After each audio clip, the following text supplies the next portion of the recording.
السلام علیکم ورحمت الله وبرکاته. امید لرم چې تاسو ټول به روغ جوړئ. دوستانو، سرکاري اوړه کور ته نه راځي خو مړی کور ته راځي. دوستانو، تاسو ته به پته وي چې په ټول پاکستان کې حکومت اعلان کړی دی چې موږ به ټول له سرکاري اوړه په شناختی کارت باندې ورکوو.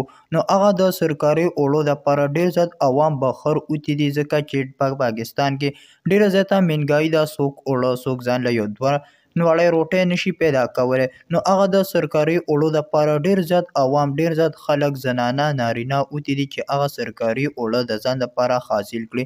خو هغه سرکاري اوړه کور ته نه راځي او مړی کور ته راځي، ځکه چې دومره عوام د دغه سرکاري اوړو دپاره اوتي دي چې په هغې کې جنګونه کېږي، مړي پکې کېږي، څوک پکې زخمیان کېږي، څوک پکې وښل کوي، څوک پکې وښل خوري. دوستانو، موږ باندې به آخر تر کومې پورې دا ظلمونه کېږي؟ موږ به په یو بل باندې تر کومې پورې دا وښل ټکول ورکوو؟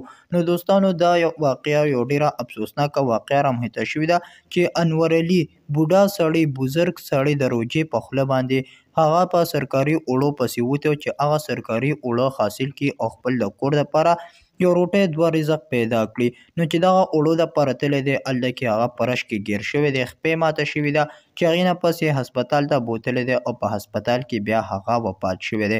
د روژې په خوله باندې د روژې په زبرګه میاشت کې هغه وفات شولو. دوستانو، هغه شهید کړلی شو. نو تاسو ټول مسلمان د هغه دپاره دعاګانې کوئ چې الله تعالی وله په جنت الفردوس کې اعلی مقام ورکړي.